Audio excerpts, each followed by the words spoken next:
Hello everyone, welcome to my channel Twinkle Teaches, and here is your friend Twinkle.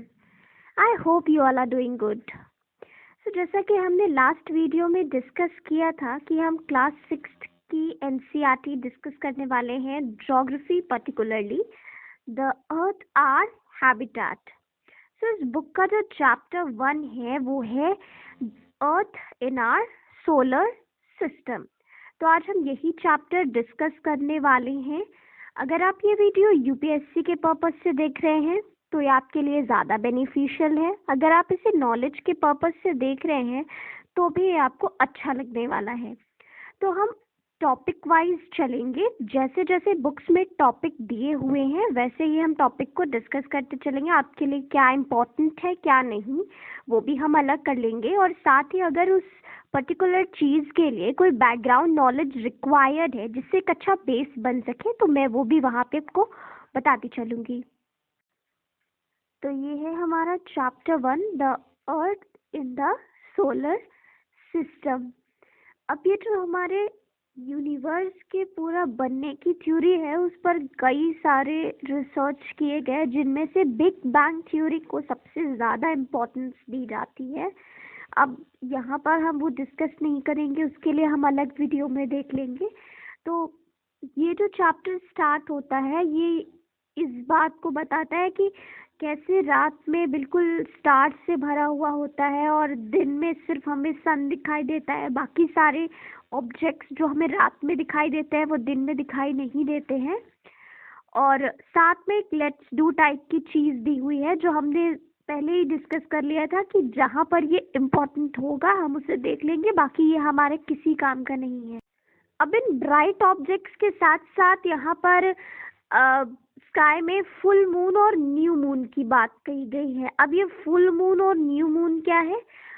एक time आता है जिस दिन हमें पूरा मून दिखाई पड़ता है, that is your full moon, और इसे हिंदी में पूर्णिमा कहते हैं. एंड फिर एक दिन न्यू मून नाइट होती है यानी अमावस्या, यानी जिस दिन हमें मून बिल्कुल भी दिखाई नहीं देता है. तो ये सारे जो इवेंट्स हैं इनके बारे में बताया गया है. अब ये जो फुल मून और न्यू मून है ये दोनों नेक्स्ट डे तो नहीं होता, बीच में एक टाइम का गैप होता है 14.5 डेज, या उसे आप 15 डेज भी कह सकते हैं.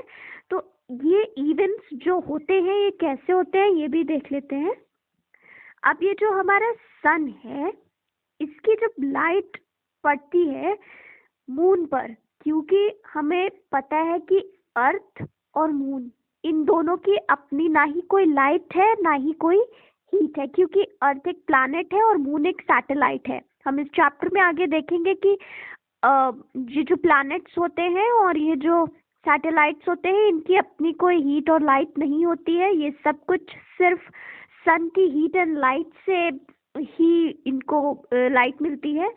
और सन के पास इतनी हीट और लाइट कहाँ से आती है ये भी हम देखेंगे. तो पहले फेजेस ऑफ मून को समझ लेते हैं कि कैसे चंद्रमा एक दिन बहुत बड़ा होता है, फिर धीरे धीरे छोटा होता है, फिर एक दिन एकदम से गायब हो जाता है. तो ये इवेंट्स कैसे होते हैं ये देख लेते हैं.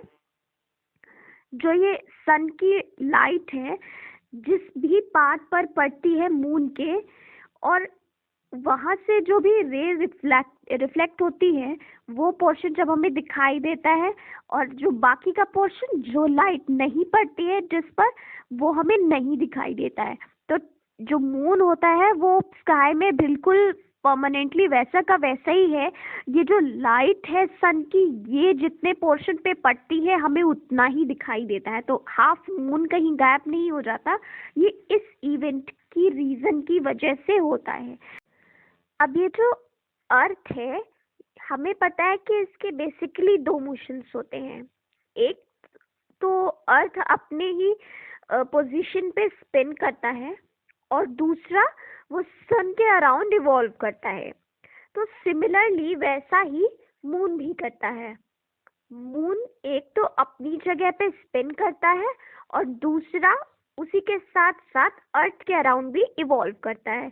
तो इस पूरे फिनोमेना में जब सन की लाइट जो है वो मून के जिस पार्ट पर पड़ती है उतना ही पार्ट हमें अर्थ से दिखाई देता है. तो अब इसी के साथ साथ दूसरी चीज भी है, ऐसा नहीं है कि जो मून है वो बिल्कुल से गायब हो जाता है, उतना पार्ट कहीं चला जाता है। ऐसा सिर्फ इस वजह से होता है कि मून का जो पार्ट हमें देखने को मिलता है, जिस पर लाइट होती है, वो पार्ट हम देख पाते हैं, तो इसलिए हमें वो छोटा या बड़ा होता हुआ दिखाई पड़ता है। अब जैसे आपको डायग्राम में दिख रहा होगा, जिस दिन बिल्कुल भी सन की लाइट यहाँ तक नहीं पहुंच पा रही है, मतलब बिल्कुल जो मून का बैक पोर्शन है उस पर लाइट जा रही है, जो फ्रंट पोर्शन है उस पर कोई लाइट नहीं है, तो हमें अर्थ से वो बिल्कुल भी नहीं दिखाई दे रहा है। इसी तरीके से अगर हम फुल मून की बात देखें, तो यहाँ पर जो सन की लाइट है वो पूरी पूरी मून से रिफ्लेक्ट हो रही है और वो हमें पूरा पूरा अर्थ से दिखाई दे रहा है। So that is our full moon night.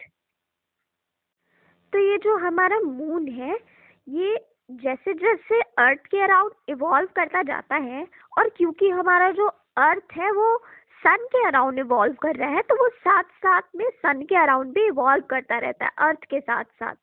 तो हम इस वजह से मून का सिर्फ फ्रंट पोर्शन ही देख पाते हैं, जो मून का बैक पोर्शन है वो हम नहीं देख पाते। और ये जो पूर्णिमा और ये अमावस्या वाला जो फिनोमेना बताया गया, तो इन चीजों को करने में, यानी कि जो फेजेस ऑफ मून है, इसका फिनोमेना पूरा होने में 29 डेज 12 आवर्स एंड 44 मिनट्स का टाइम लगता है। तो ये जो हमारे हिंदी कैलेंडर्स होते हैं ना, उसमें ये जो न्यू मून से फुल मून की बात होती है, ये जो फुल मून का फिनोमेना होता है उसे शुक्ल पक्ष कहते हैं, और ये जो फुल मून से न्यू मून की बात होती है उसे कृष्ण पक्ष कहते हैं। और ये जो मैंने आपको 29 डेज 12 आवर्स एंड 44 मिनट्स का टाइम बताया, इस टाइम को हम मून मंथ भी कहते हैं, कि ये मून को कितना टाइम लगता है अपना एक मंथ का स्पिन पूरा करने में। और इसी के साथ साथ आई होप आपको समझ आ गया होगा कि ये जो न्यू मून और फुल मून है ये क्यों होता है और फेजेस ऑफ मून क्या है। तो अब हम आगे बढ़ते हैं। हमने देख लिया कि फुल मून नाइट क्या होती है, न्यू मून नाइट क्या होती है, किस वजह से हमें क्लियर स्काई देता है और किस वजह से हमें स्काई में एक बहुत बड़ा मून दिखाई देता है। सो अब इसके आगे जो बताया गया है कि do you wonder why can't we see the moon and those bright tiny objects during daytime? तो हमें डे टाइम में ये सारे ऑब्जेक्ट्स दिखाई क्यों नहीं देते? इसका रीजन सिंपल है, क्योंकि बहुत ज़्यादा ब्राइट ऑब्जेक्ट्स होने की वजह से, जैसे कि हमारा सन, उसकी हीट और लाइट इतनी है कि उसकी वजह से हमें बाकी के ऑब्जेक्ट्स की ब्राइटनेस समझ में ही नहीं आती। पहला रीज़न तो सन की ब्राइटनेस, और दूसरा रीज़न क्योंकि वो हमारे अर्थ से इतने ज़्यादा डिस्टेंस पर हैं, इसलिए हमें उनकी ब्राइटनेस ज़्यादा पहुंच नहीं पाती, उनकी हीट हम तक ज़्यादा पहुंच नहीं पाती है। जबकि 3 लाख किलोमीटर पर सेकेंड की स्पीड से वो लाइट हमारे तक पहुंच रही होती है, फिर भी उसे 8.3 मिनट्स का टाइम लगता है अर्थ तक पहुंचने में। और जो हमारा अर्थ का सन से डिस्टेंस है वो ऑलमोस्ट 15 करोड़ किलोमीटर का है। तो इतना डिस्टेंस ट्रैवल करने में उस लाइट को 8.3 मिनट्स का टाइम लग जाता है। तो जो बाकी के सेलेस्टियल बॉडीज हैं, उनकी हीट और लाइट हम तक तो बिल्कुल भी नहीं पहुंच पाती है इस डिस्टेंस की वजह से, और दूसरा वो हीट और लाइट का फैक्टर। तो यही कुछ रीजंस है जिनकी वजह से हमें जो रात में दिखने वाली चीज़ें होती हैं आसमान में, वो दिन में दिखाई नहीं देती, बल्कि कुछ स्पेशल टेलीस्कोप्स की वजह से उन्हें दिन में देखा जा सकता है।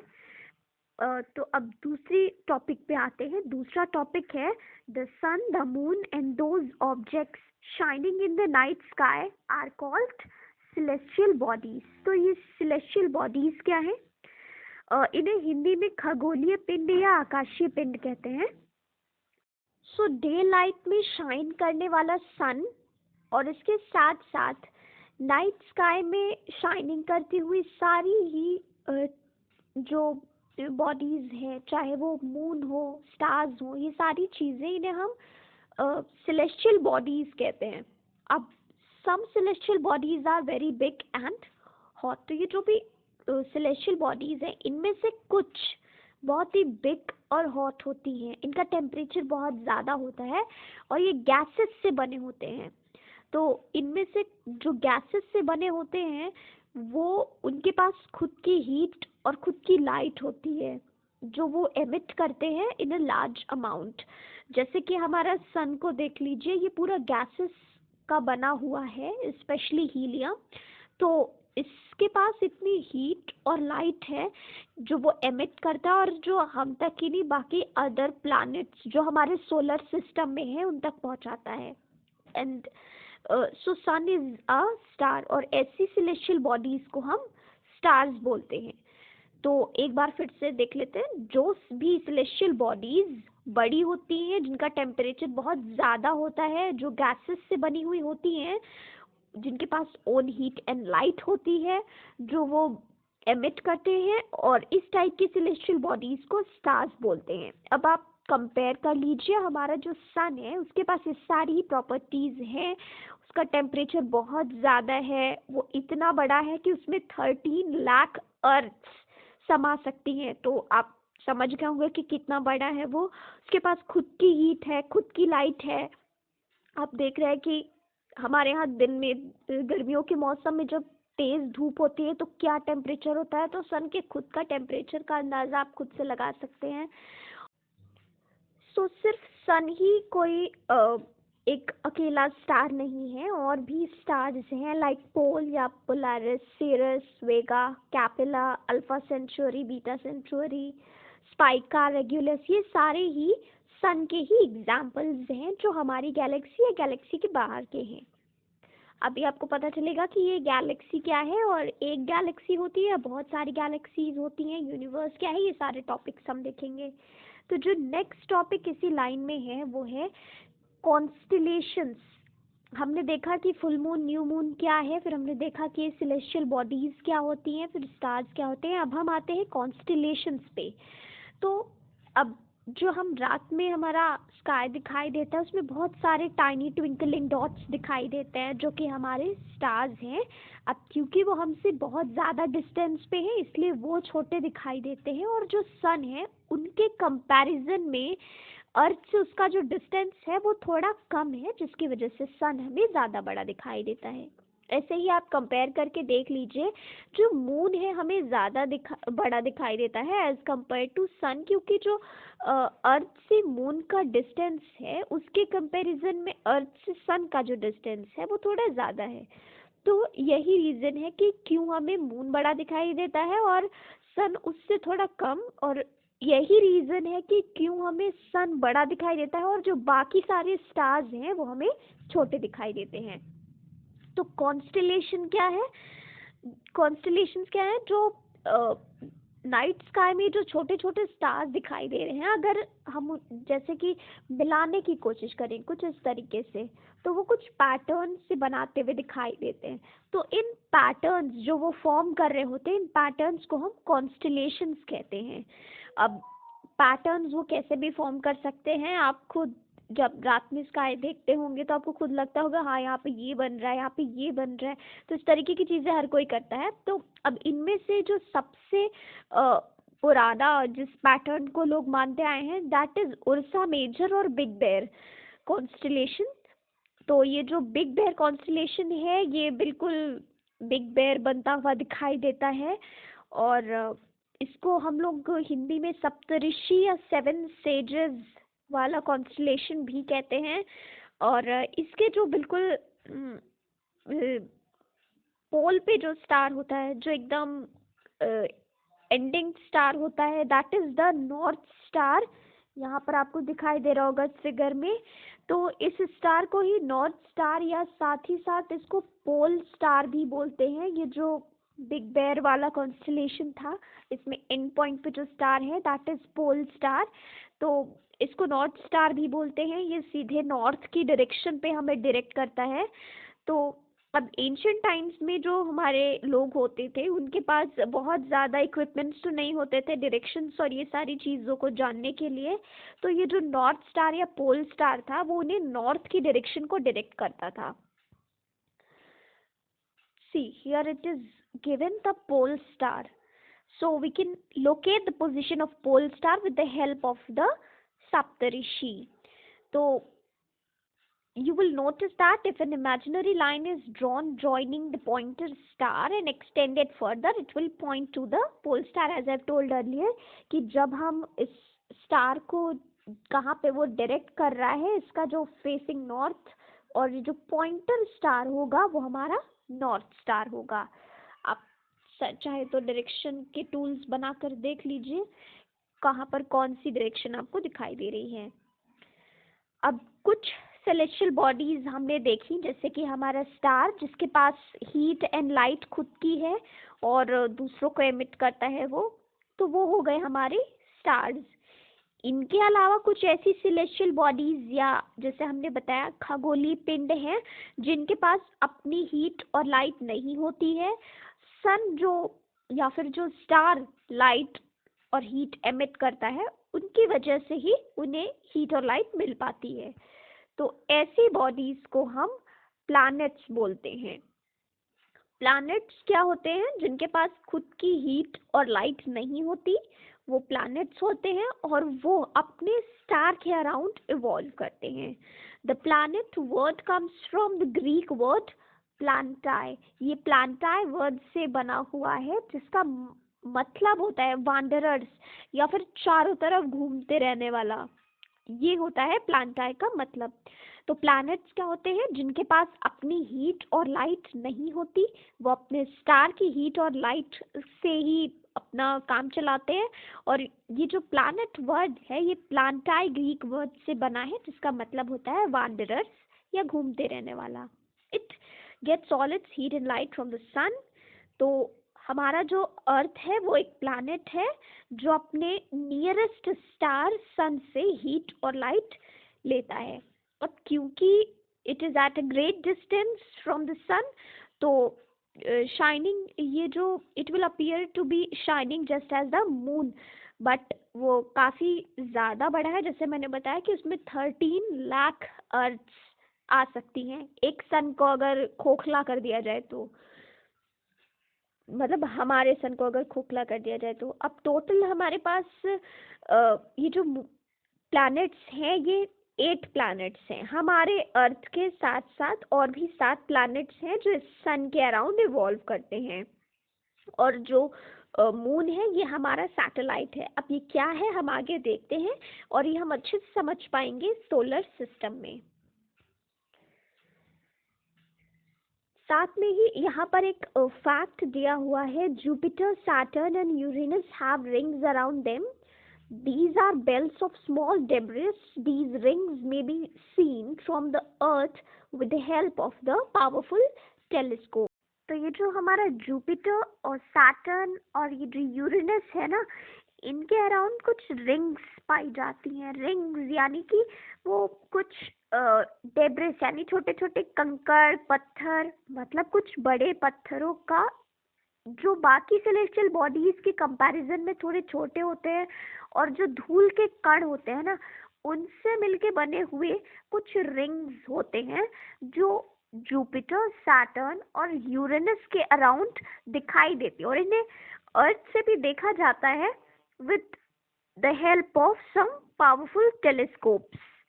सो हम हमारे अब नेक्स्ट टॉपिक पे आते हैं, द सोलर सिस्टम. यहाँ पे अब हम सोलर सिस्टम को डिस्कस करेंगे. सन, 8 planets, satellites and some other celestial bodies known as asteroids and meteoroids form the solar system.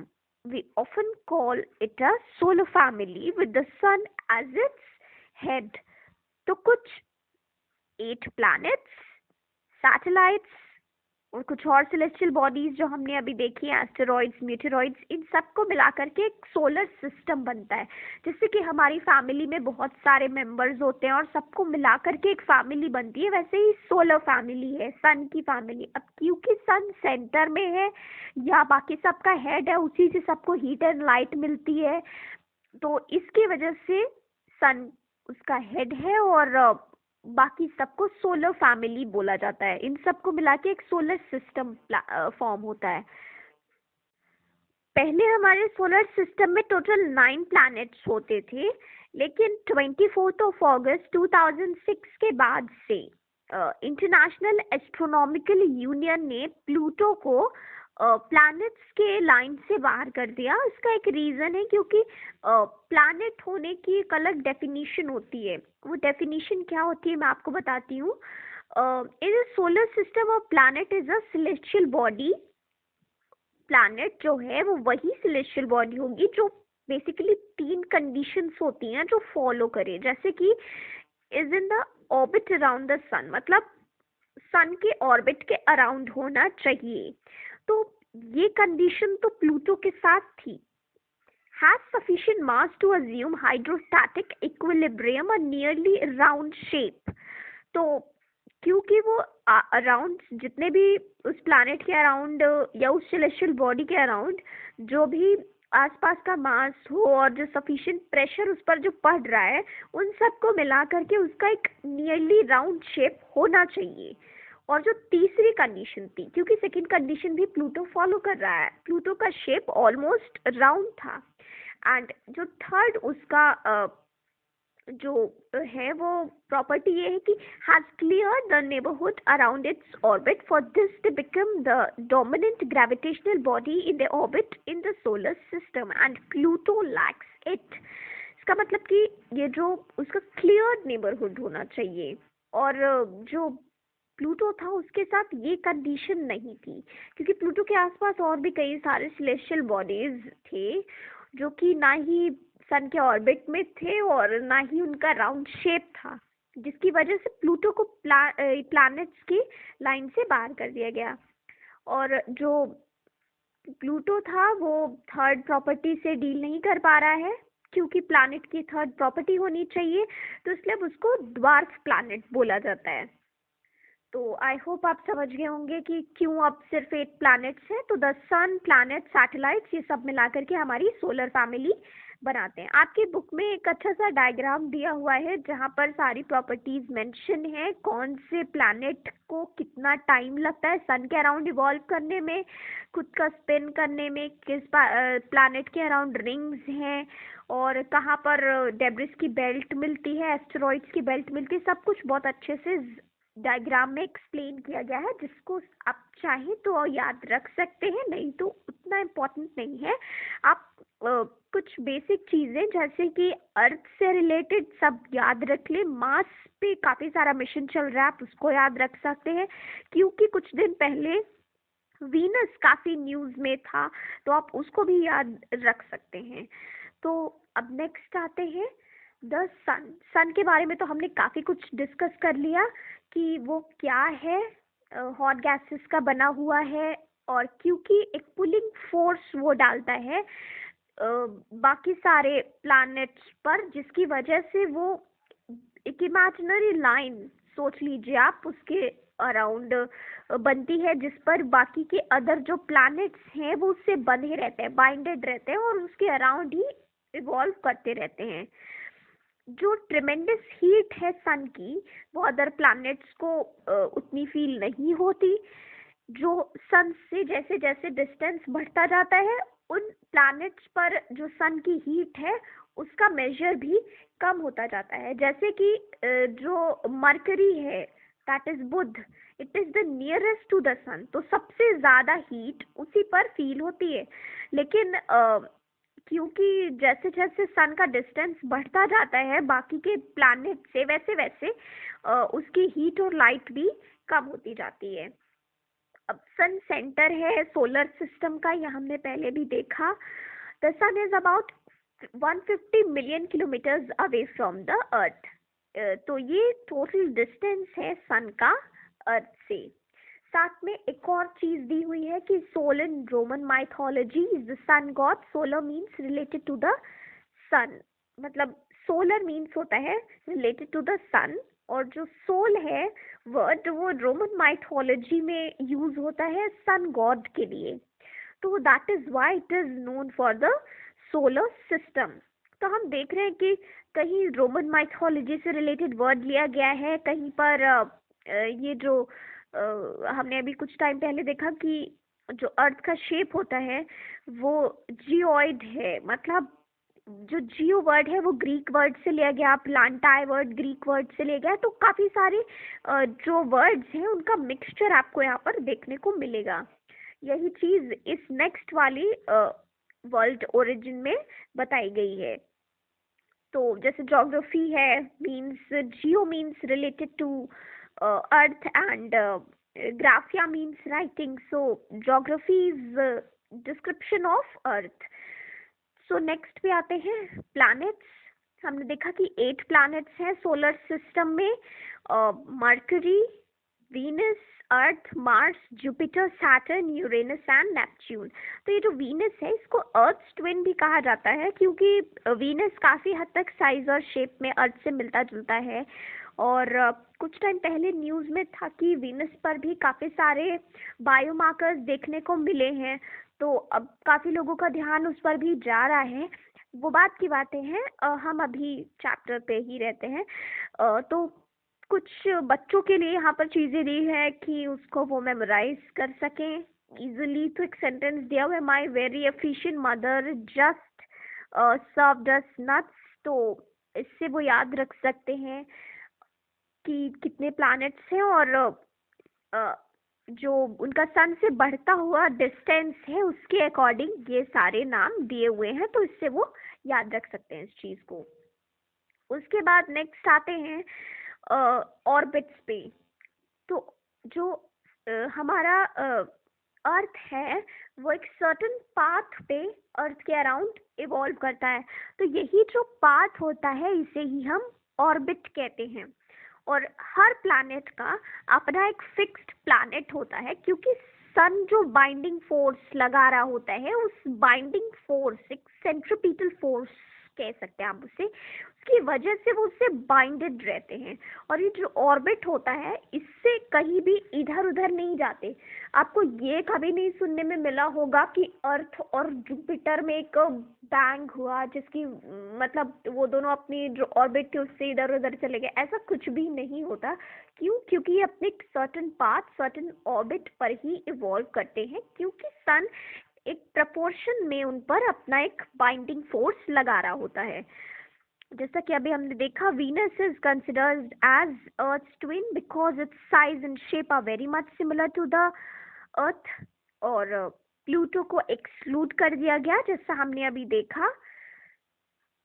And उसके बाद हम आते हैं नेक्स्ट टॉपिक पे जो है एक और यहाँ पर दिया गया है, humans have always been fascinated gazing at night sky. Those who study the celestial bodies and their movements are called astronomers. Aryabhata was the famous astronomer of ancient India. तो यहाँ पर आर्यभट्ट के बारे में थोड़ी सी चीज बताई गई है कि आर्यभट्ट एंशिएंट टाइम के फेमस एस्ट्रोनॉमर थे.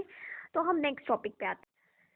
तो earth is the third nearest planet to the sun और ये 5th लार्जेस्ट प्लैनेट है. लार्जेस्ट प्लैनेट और biggest planet is Jupiter that is known for बृहस्पति इन हिंदी. तो अर्थ जो है वो 5th लार्जेस्ट प्लैनेट है और जो उसका पोल वाला पोर्शन है उस पर ये थोड़ा सा फ्लैटेंड है जिसकी वजह से इसको हम बिल्कुल स्फेरिकल शेप तो नहीं बोल सकते, इसलिए इसको जियोइड बोलते हैं. That is earth like shape.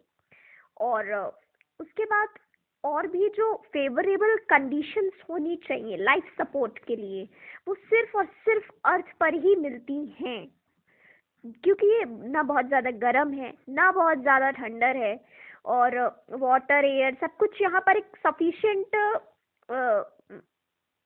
Amount में है कि that as much is essential for our survival. ना ज़्यादा ना कम, बहुत एक्सेस भी नहीं है कि बिल्कुल वेस्ट ही करते रहें. और air has a life supporting gas oxygen.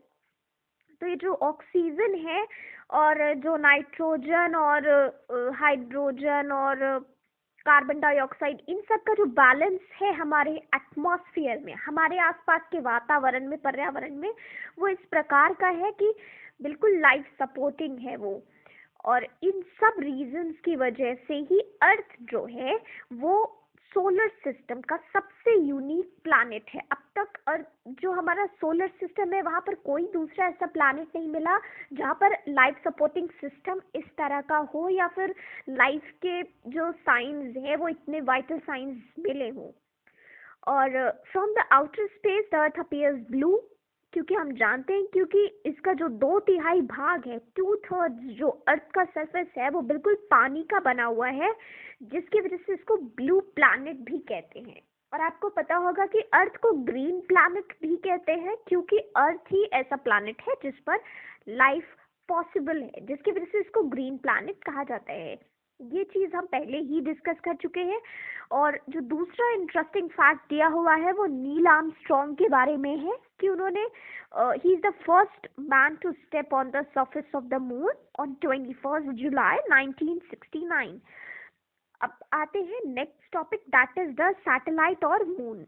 सो हमारी जो अर्थ है उसके पास सिर्फ एक ही सैटेलाइट है। अब जैसे कि जो प्लैनेट्स हैं वो सन के अराउंड इवॉल्व कर रहे थे, यानी कि ये जो 8 प्लैनेट्स थे वो हमारा जो स्टार है, नियरेस्ट स्टार सन, उसके अराउंड इवॉल्व करते हैं। वैसे ही जो सैटेलाइट्स होते हैं वो अपने जो उनका प्लैनेट होता है उसके अराउंड, जैसा कि सन बाइंडिंग फोर्स लगा रहा था प्लैनेट्स पे, वैसे ही प्लैनेट्स बाइंडिंग फोर्स लगाते हैं अपने सैटेलाइट्स पे, ताकि वो भी उसके अराउंड एक सर्टेन पाथ, सर्टेन ऑर्बिट में इवॉल्व करते रहते हैं।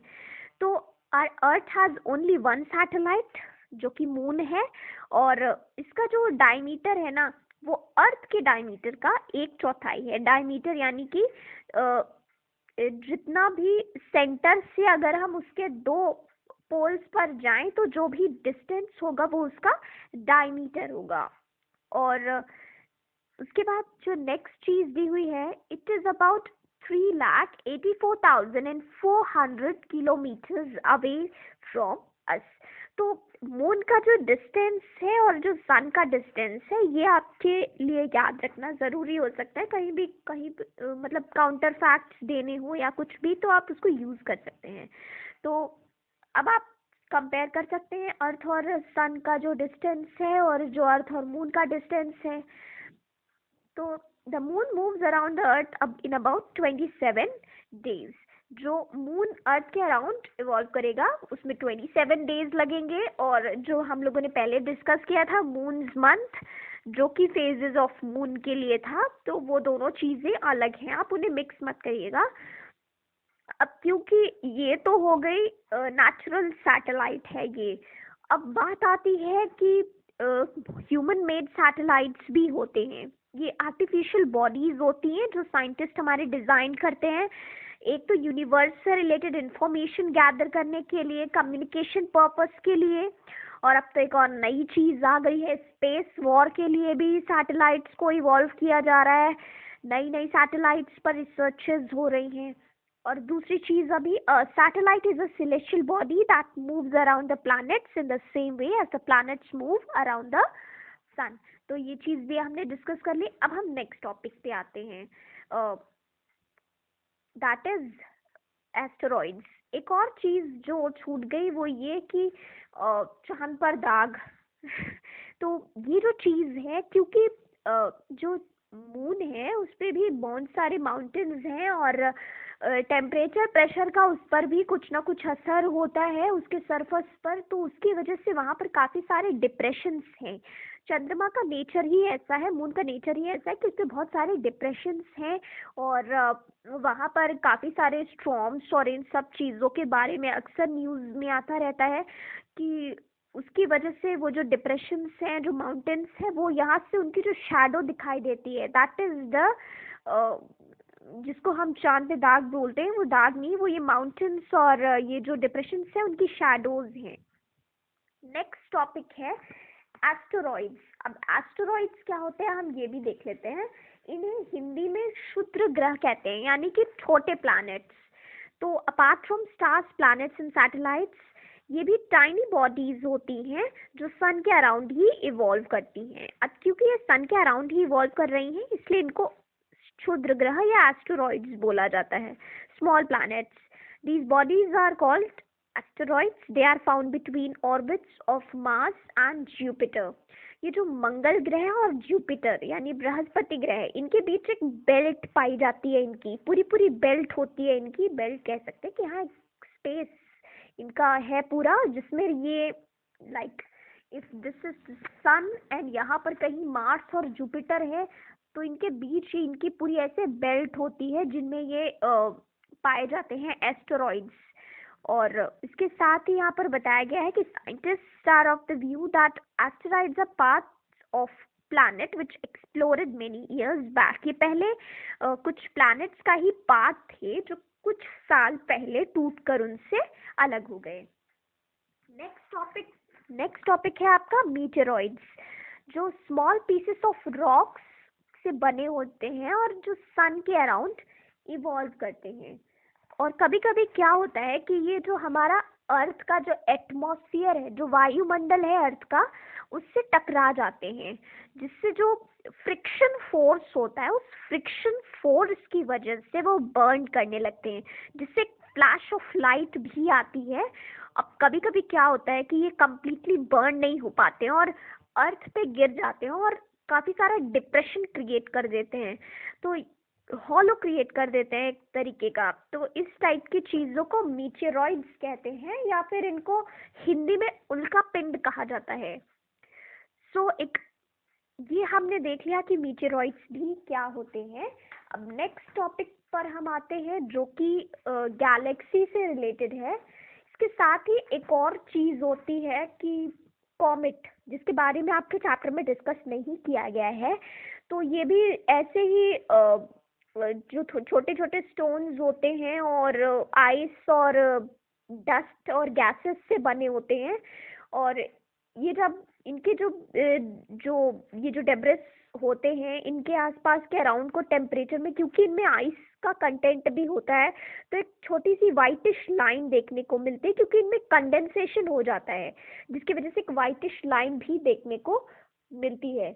जैसे कि आप जेट को देखें तो वहां पर भी बहुत जल्दी कंडेंसेशन होता है, उस जो वो स्मॉग छोड़ता है, जिसकी वजह से वो हमें बिल्कुल वाइटिश सा दिखाई देता है। और अगर ज़्यादा वहाँ पर कंडीशंस ऐसी नहीं है तो वो बिल्कुल साफ काफ़ी देर तक दिखाई देता रहता है।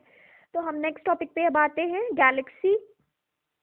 जो एक पूरा वाइटिश ब्रॉड बैंड दिखाई दे रहा है ना आपको, दिन में या रात में, जब भी आप देखें, चाहे आप क्लियर स्काई देख रहे हो दिन का, रात में स्टारी नाइट्स देख रहे हो, तो उसमें बहुत सारे स्टार्स दिखाई देते हैं।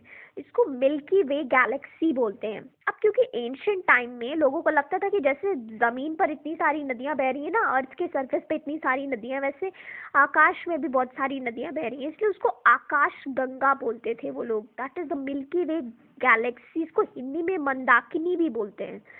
हमारी खुद की गैलेक्सी को मंदाकिनी बोलते हैं, बाकी की गैलेक्सीज का अलग अलग नाम दिया गया है।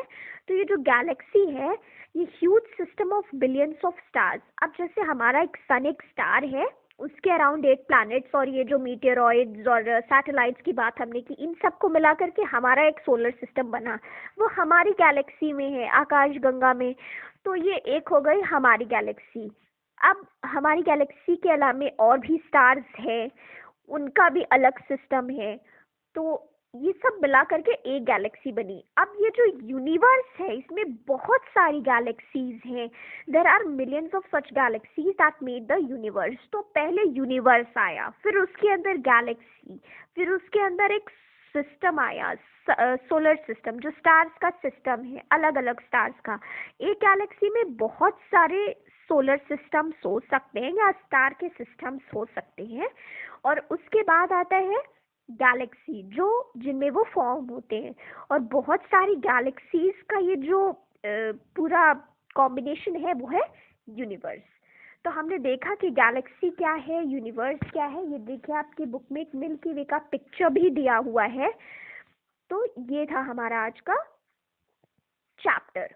जैसे कि यहाँ पे दिखाया गया है कि आप अर्थ पर हैं, फिर ये सोलर सिस्टम, फिर ये milky way galaxy and then आपका यूनिवर्स।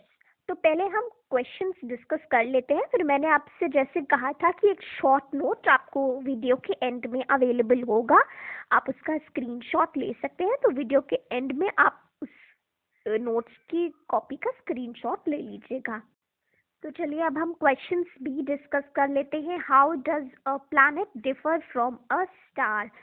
तो प्लैनेट्स के पास अपनी कोई हीट और लाइट नहीं होती है, स्टार्स के पास अपनी हीट और लाइट होती है।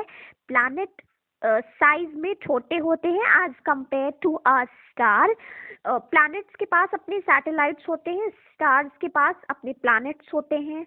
और जो काफ़ी सारे डिफरेंसेस हमने यहाँ पर देखे हैं, जो अपने आंसर में आप उनको इन्हांस करने के लिए लिख सकते हैं। दूसरा है what is meant by the solar system. तो ये जो सन है, स्टार्स हैं, प्लैनेट्स हैं, सैटेलाइट्स हैं, ये सब मिलकर के एक सिस्टम बनाते हैं जो कि एक स्टार का सिस्टम होता है। पर्टिकुलरली जब हम सन की बात करते हैं, सन, उसके अराउंड 8 प्लैनेट्स, मीटेरॉइड्स, एस्टेरॉइड्स और स्मॉल सेलेस्टियल बॉडीज जो भी सन के अराउंड इवॉल्व हो रही हैं, उन सबको मिला करके एक सिस्टम बनता है, that is known as the solar system, or it is also known as solar family. Next is name all the planets according to their distance from the sun. So you can name all of them: Mercury, Venus, Earth, Mars, Jupiter, Saturn, Uranus and Neptune. Next question is, why is the Earth called a unique planet? Because it is the only planet on which the life support system is available.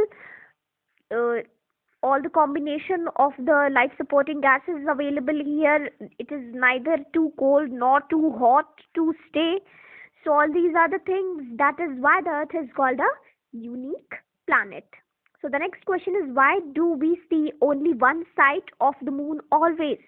हमने discuss किया था because जो हमारा moon है वो अर्थ के around evolve कर रहा है, और जो हमारा अर्थ है वो खुद तो स्पिन कर ही रहा है, साथ साथ मून के अराउंड इवॉल्व भी कर रहा है। सेम सिचुएशन मून के साथ है, मून खुद तो स्पिन कर ही रहा है और अर्थ के अराउंड भी इवॉल्व कर रहा है। इसके साथ साथ वो अर्थ के साथ में सन के अराउंड भी इवॉल्व कर रहा होता है। इन 3 तरीके के मोशंस की वजह से जो हम सन, जो हमारा मून है, उसका सिर्फ एक पार्ट ही देख पाते हैं। Why, what is the universe? तो हमने देखा it is a combination of billions of galaxies. अब नेक्स्ट क्वेश्चन पे आते हैं। The planet known as earth twin हमने देखा था, that is Venus, which is the third nearest planet to the sun. So the third nearest planet is our mother earth. All the planets move around the sun in a elongated path, क्योंकि हमने देखा था कि वो circular, exact circular path नहीं होता जिस पर जो प्लैनेट्स होते हैं वो इवॉल्व करते हैं, और कोई सर्टन पाथ वहाँ दिखाई नहीं दे रहा होता। वो तो एक इमेजिनरी लाइन है जो हम इमेजिन करते हैं, वहाँ पर ऐसी कोई लाइन खिंची हुई नहीं है। The pole star indicates the direction to the north, because हमें पता है pole star is also known as the north star. So, and the next question is, a group of dash forming various patterns is called a dash. So, a group of stars forming various patterns is called constellations. A huge system of stars is called galaxy. The third is dash is the closest celestial body to our earth, that is moon, because moon is the closest celestial body, that is our satellite. हमने देखा था कि किसका distance सबसे close है earth के। Dash is the third nearest planet to the sun, that is earth. Planets do not have their own heat and light. So हमने ये एक्सरसाइजेस फिनिश कर लिए।